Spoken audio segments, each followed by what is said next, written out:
ሳዕዳ ይመር ሬቲኖብላስቶማ የሚባለው የህፃናት የአይን ካንሰር ተጠቂ የሆነ ህፃን ወላጅ እናት ናት። በአሁኑ ጊዜ ታካሚ ልጇን በአዲስ አበባ ከተማ ተስፋ አዲስ የህፃናት ካንሰር መርጃ ድርጅት ውስጥ እያስታመመች ትገኛለች። ልጇ የህፃናት የአይን ካንሰር ተጠቂ መሆኑን ያወቀችበትን ሂደትም እንዲህ ታስታውሳለች።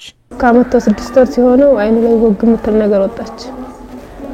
መስከረም አንድ ቀን በጣም እንትን እየወላች ባለፈው ማለት ነው ጤና ጣቢያ እየወሰድ ሳሳያቸው አይ ቀላል ነው አሉና ጠብታ ሰጡ።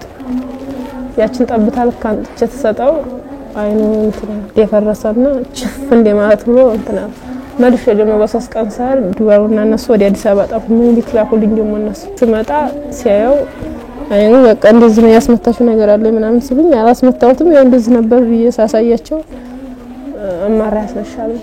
የማራይ ውጤት ሲታይ ካንሰር ነው ተባለ።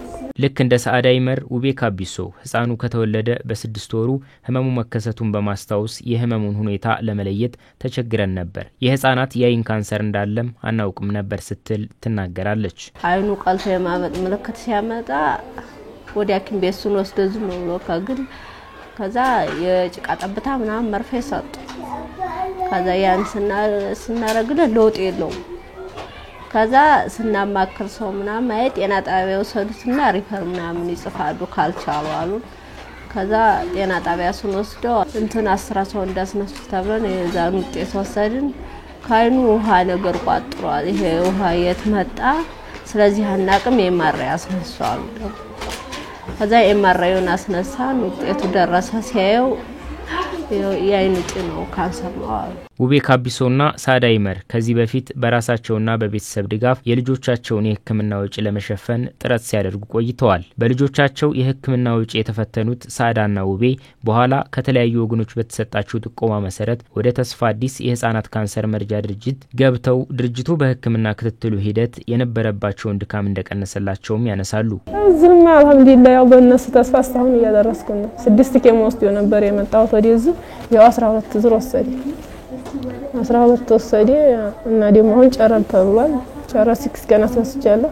ያው በእነሱ ከባለቤቴ ጋር ነው ብዙ ጊዜ የምንመላለስ። ያ ቀንሶልናል፣ የመኪና የምንወጭ ቀንሶልናል፣ ማደሪያው ምን እግዚአብሔር ይባርካቸው ቀንሶልናል። መጀመሪያ ላይ በሁለት የህፃኑ አይን ላይ የአይን ካንሰሩ እንዳለ የምርመራ ውጤቱ ቢያሳይም አንደኛው አይኑ እይታ ስላልጋረደው የመዳን እድል እንዳለው በህክምና ባለሙያዎች ሲነገራት የልጄ ያንደኛው አይን ይድናል የሚል ተስፋ ነበራት። በኋላ ግን የህፃኑ ሁለተኛው አይንም እይታ እንደጋረደው በተደረገ የህክምና ምርመራ ተረጋግጧል ያለችው ውቤ ህፃኑ ሁለት አይኑን ሬቲኖብላስቶማ በሚባለው የህፃናት የአይን ካንሰር መነጠቁን ታነሳለች። አንደኛው ተሰራቀኝ ግራው የመስራፍ ቻንስ አለው ብለው አስቀመጡት። 2 አመት ውስጥ ተቀምጦ ነበር። አሁን ባለፈው ደግሞ የማራይ አስነሽ ሲሉኝ እይታ ጋር ተባለ። አሁን ደግሞ 2 አመቱ ላይ ነው ቋግሜ ውስጥ የተሰራ። ተስፋ አዲስ የህፃናት ካንሰር መርጃ ድርጅት ከህክምና ተቋማት ጋር በመሆን ለእነዚህ የህፃናት የአይን ካንሰር ታማሚ ህፃናት የምገባ አገልግሎት እየሰጠ ነው። በስነ ልቦና ጠንካራ ሆነው ህክምና እንዲከታተሉም ለወላጆችና ለልጆች የተለያየ የስነ ልቦና ድጋፍ ይደረግላቸዋል። ካንሰር ሲባል ሁሉም ወላጅ ላይ የሚመጣው ሁሉም ሰው ላይ የሚመጣው ኢምፕሬሽን ያው ሞት ነው። የስነ ልቦና ድጋፍ በጣም አስፈላጊ ነው። አንድ ወላጅ ካንሰር ልጁ እንዳለበት ሲሰማ ይዞ ለመሄድ ነው ብዙ ጊዜ የሚፈልገውና እኛ ደግሞ ያንን ተቀብሎ በሽታው እንደሚድን እንዲያቅ የተለያዩ ስራዎችን እንሰራለን።